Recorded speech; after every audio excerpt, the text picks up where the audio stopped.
Donc, je disais, bon matin, content d'être avec vous en ce dimanche. Pour ceux qui ne me connaissent pas, je m'appelle Corentin, et si vous voulez en savoir plus sur moi, il y a une feuille qui explique mon adresse, où j'habite, tous les détails. J'exagère, mais ça me fera plaisir à la fin d'apprendre à vous connaître.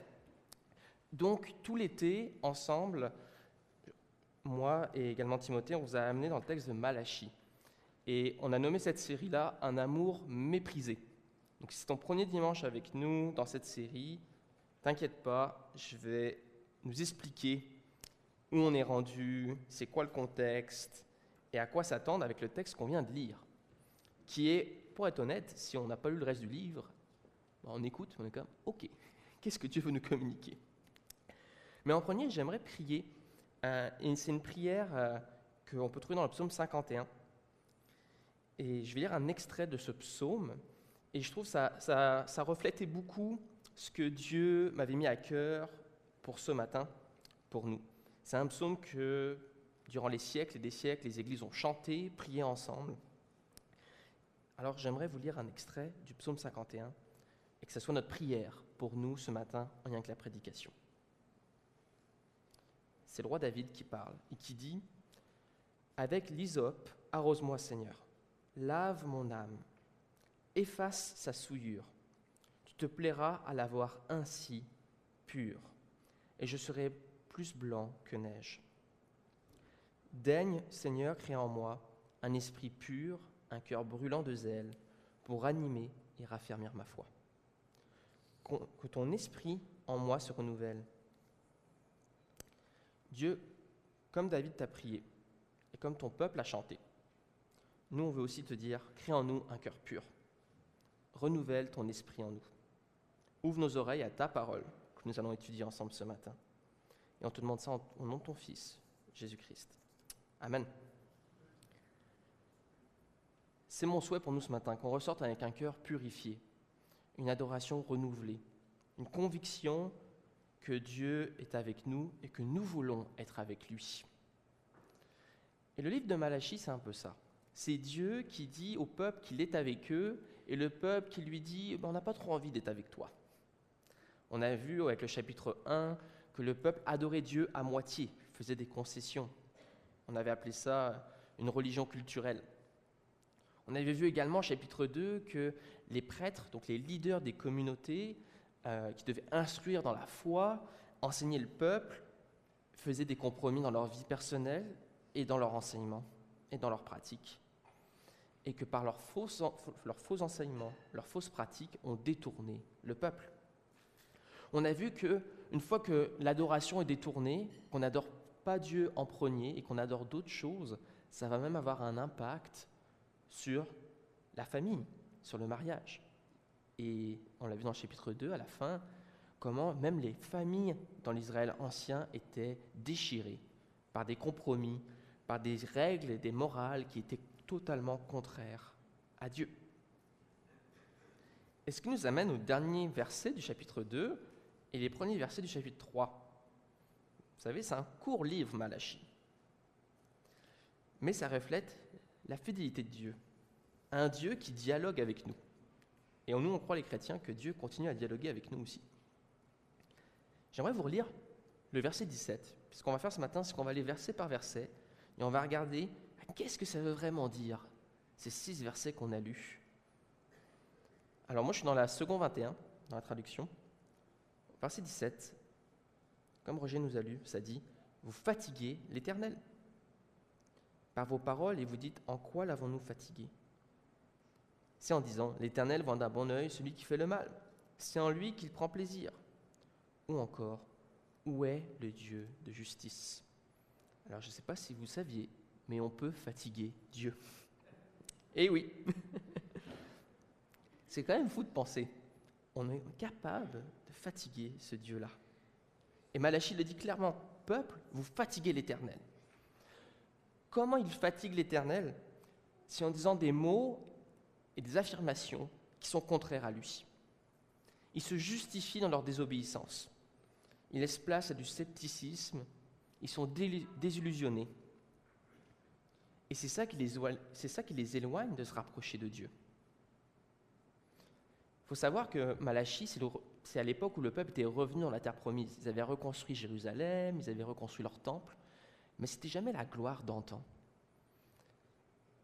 Et on peut lire ça et se dire, ouais, voyons, vous êtes revenus, vous avez reconstruit, mais toute personne qui a perdu quelque chose de précieux pendant un temps et qui le reconstruit va vivre cette nostalgie.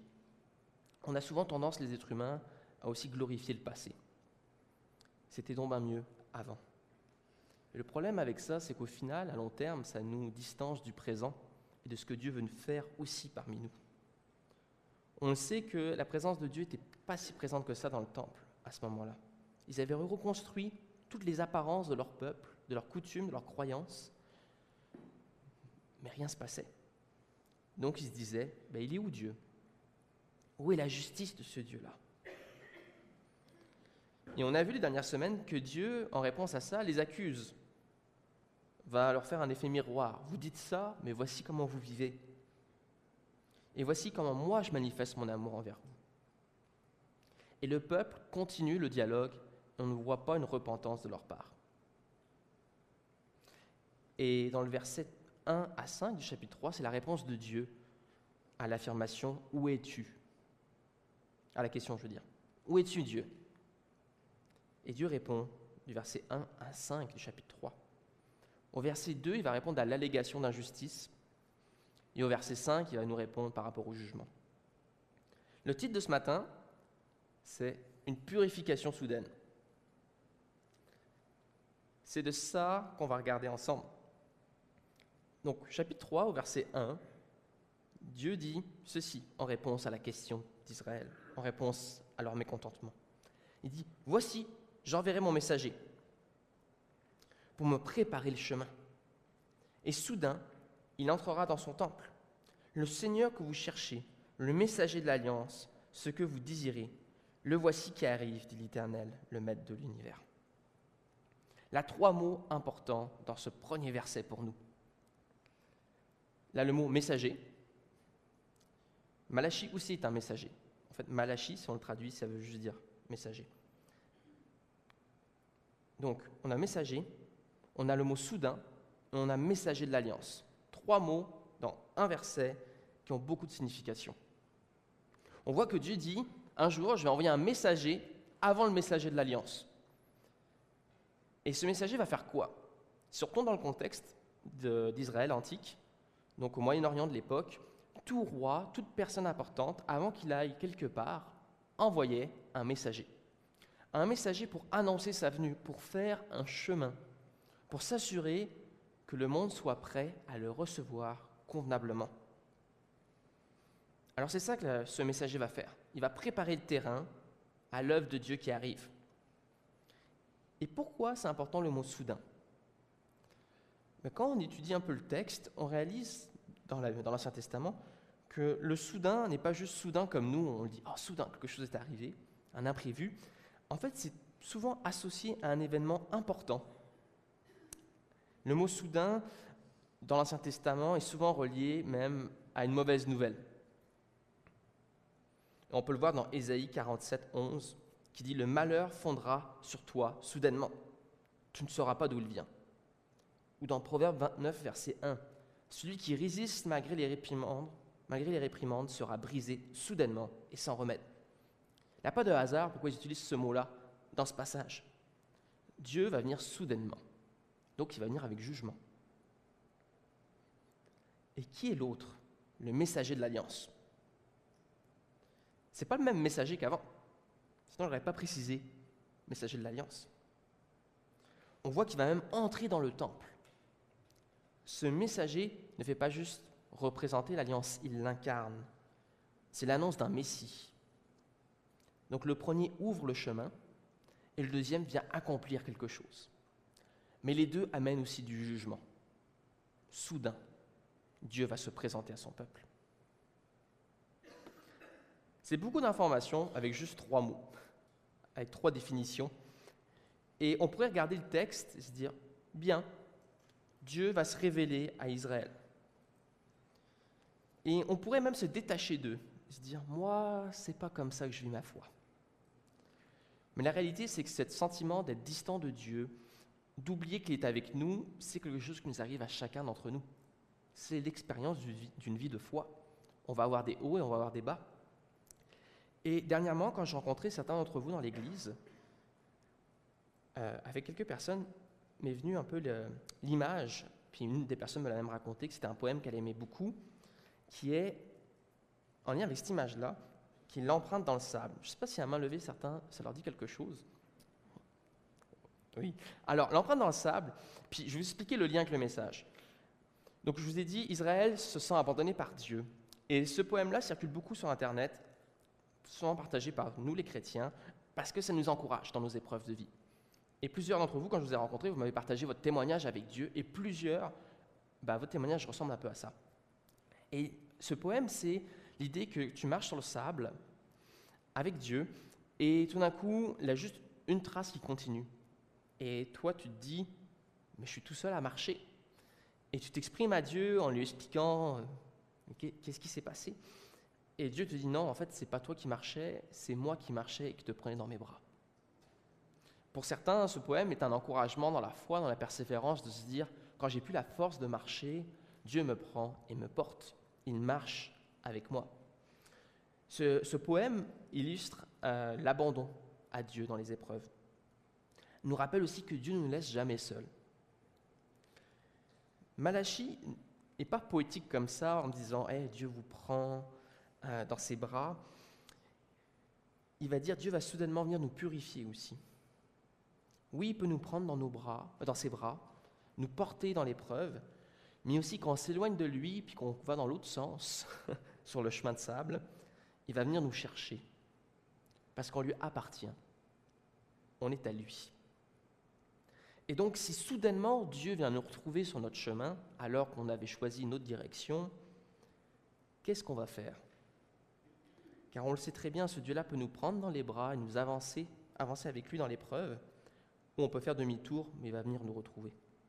Et j'avais 2 questions pour nous à méditer, qui est, est-ce que notre vie témoigne réellement d'un attachement à lui, tel à l'image de ce poème, où nous sommes plutôt, en ce moment dans notre vie, plus à l'image de Malachie, où on a fait un autre chemin dans le sens contraire. Une autre question qu'on peut se poser avec la lecture du texte est, est-ce que je désire réellement voir le Seigneur? Que soudainement, Jésus vient. Est-ce que je le désire réellement? Et si je le désire, c'est quoi mes motifs? Parce qu'on peut tous dire, oui, Jésus revient. Mais quels sont mes motifs à vouloir que Jésus revienne? Je pense que ça va être révélateur de choses qu'on doit laisser l'Esprit Saint dresser dans notre cœur. Donc Dieu peut nous accompagner, mais il nous purifie également. Et ça, c'est le verset 2, où il va nous dire qu'il va venir, et il va y avoir un changement.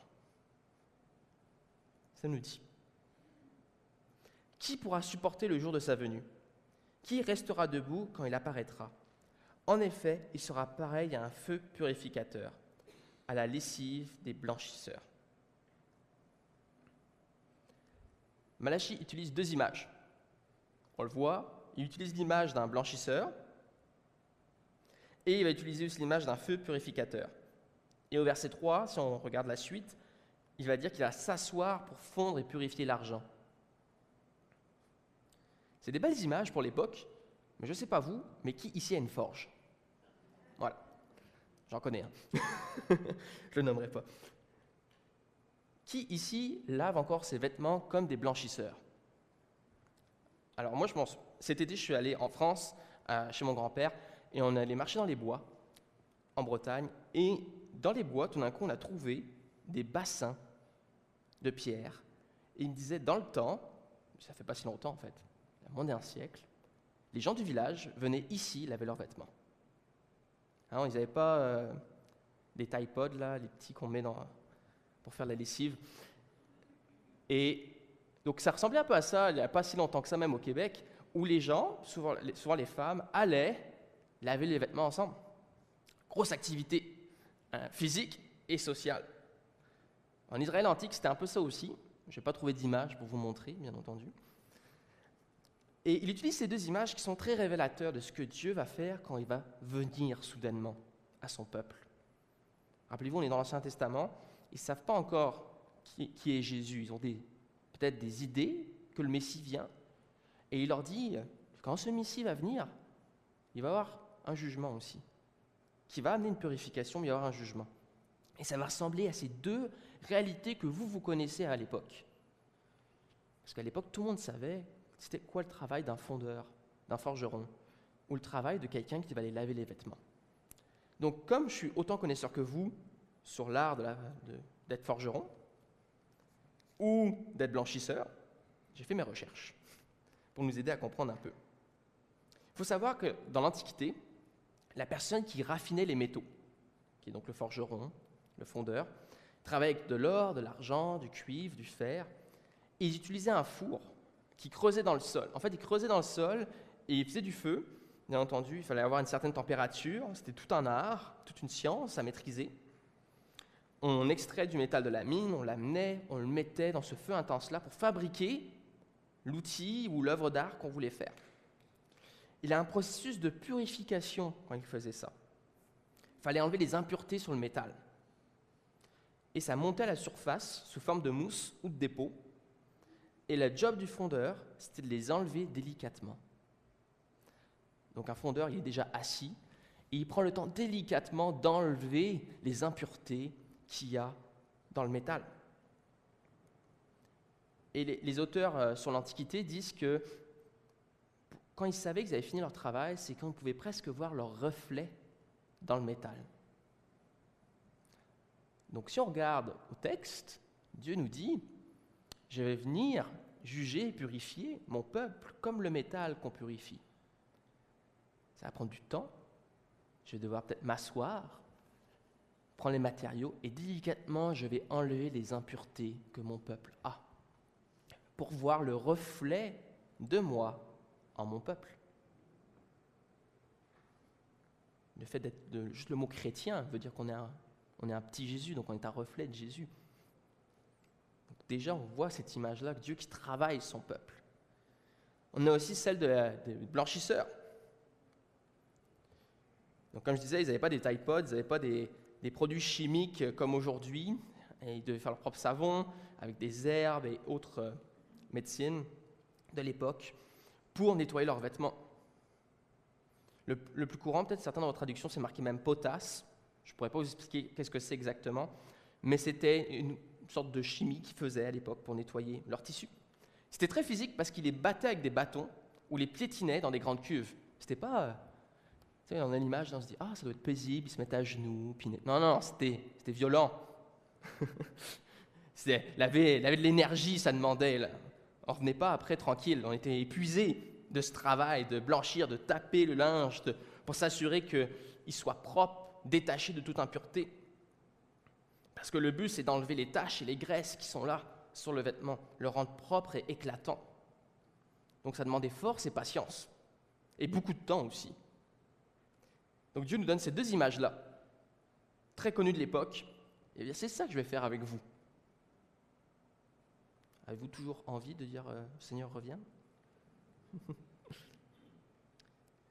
Et c'est utilisé à d'autres endroits dans la Bible, ces images-là.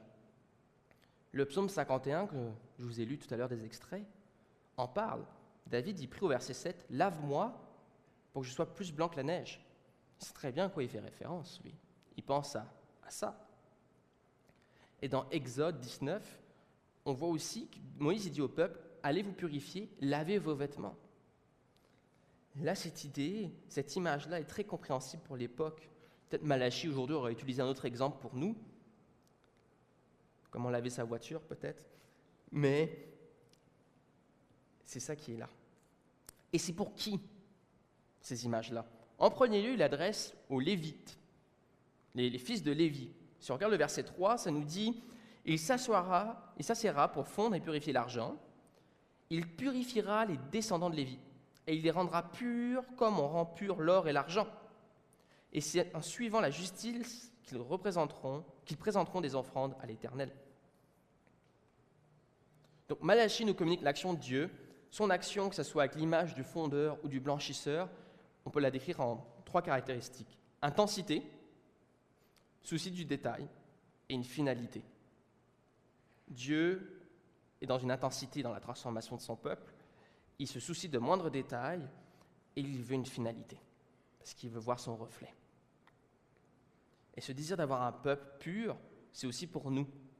Et je pense que j'ai même le verset pour vous.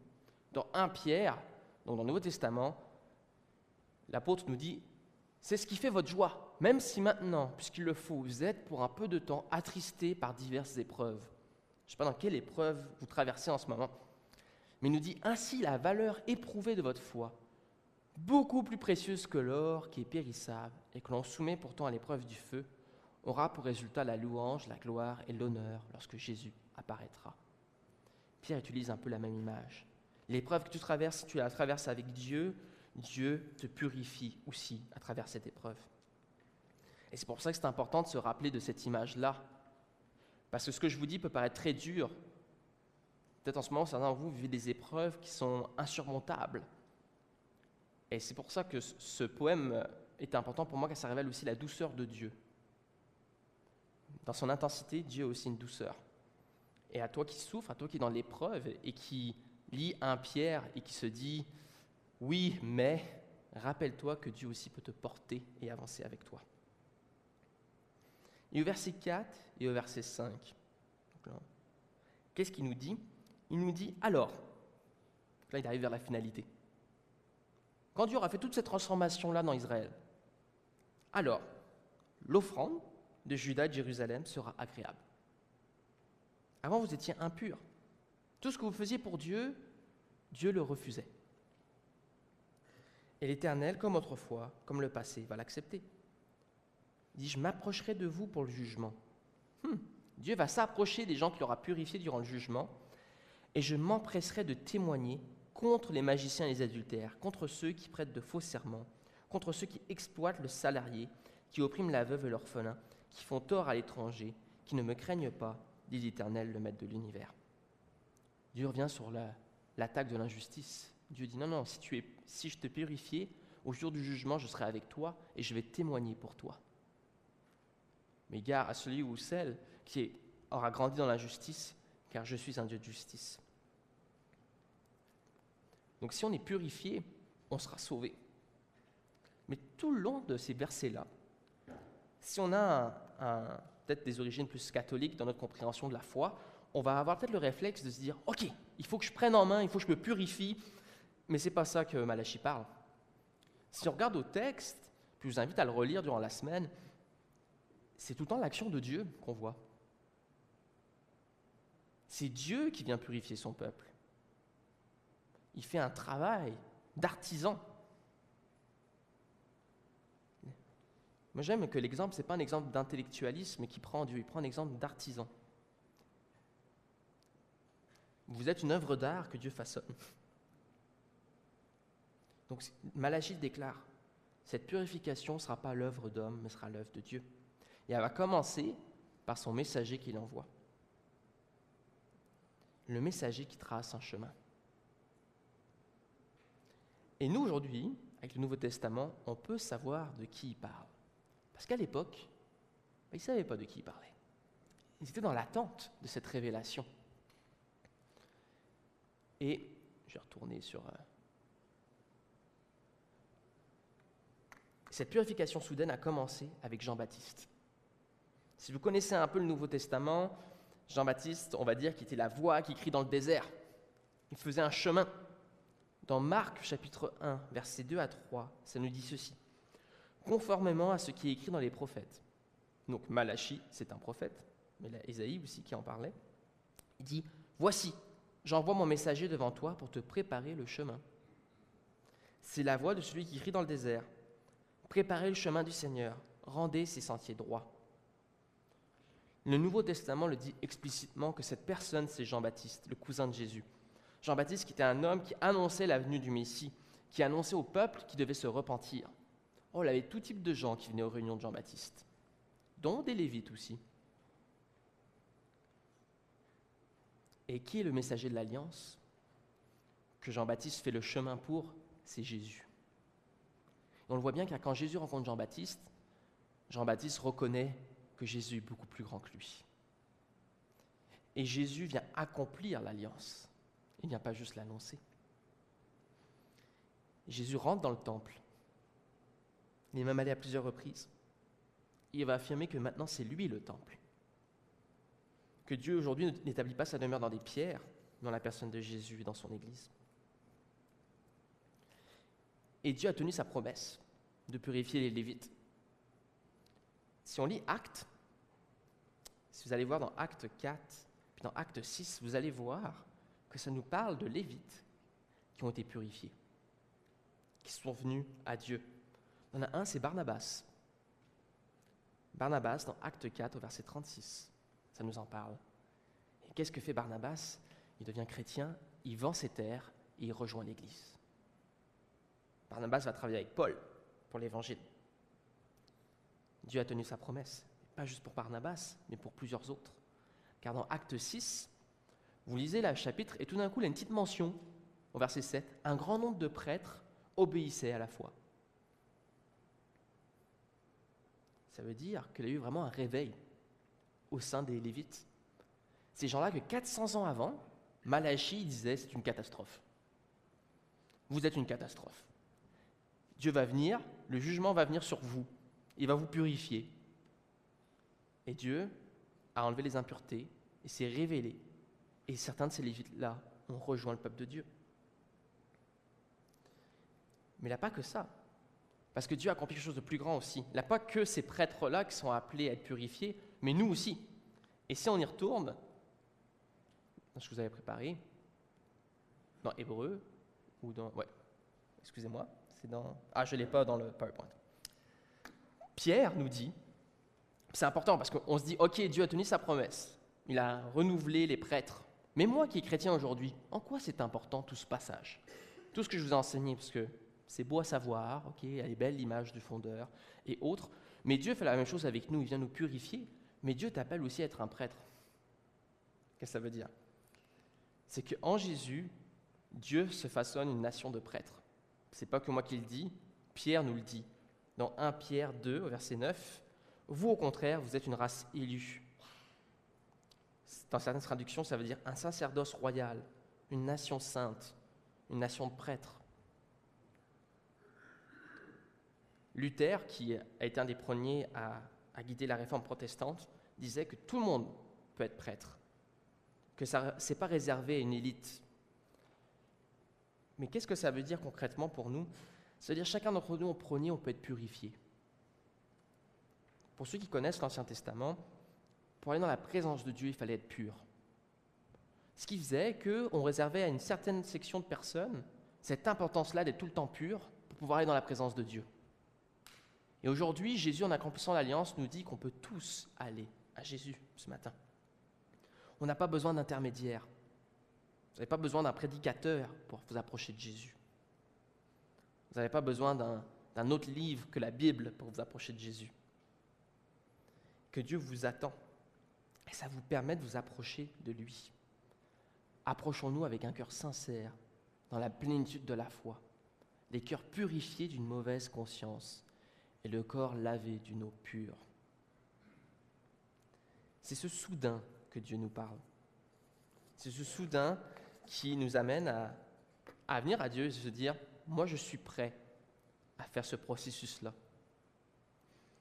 Puis nous, les chrétiens, on ne parle pas vraiment de purification. On va utiliser souvent le mot « sanctification », qui est le processus de je deviens chrétien, Dieu me déclare saint, mais je sais que je suis pécheur aussi. Hein, on peut tous le reconnaître? Oui, non? Vous pensez tous être parfaits? Ok, merci. On est 4 à ne pas être parfaits dans cette église. C'est bien, on va bien s'en sortir, on est bien parti. Mais quand on devient chrétien, ça nous dit qu'on est déclaré pur, mais c'est très bien qu'on a encore des impuretés dans nos vies, des défis, des combats. Et c'est là où l'image que Dieu nous donne prend tout son sens. C'est que Dieu est avec nous et durant notre processus de vie, l'Esprit Saint va faire jaillir des impuretés et va les enlever. Et c'est là où on a besoin de l'Église.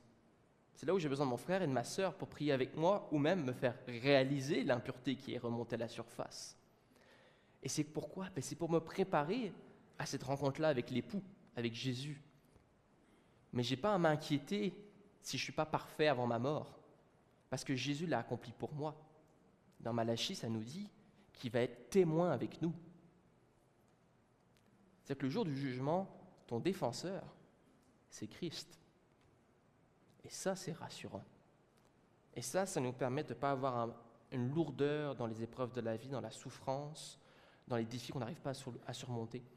Parce qu'on sait que c'est Christ qui a la victoire. Et on sait que lui, il va faire jaillir les impuretés. Et que lui, en son temps, va enlever les impuretés qui ont besoin d'être enlevées. C'est une bonne nouvelle, n'est-ce pas? Et j'aimerais terminer avec une prière pour nous ce matin. Parce qu'on peut répondre aujourd'hui à Malachie que nous, on sait c'est qui les messagers de Dieu. On sait que c'était Jean-Baptiste qui devait ouvrir le chemin.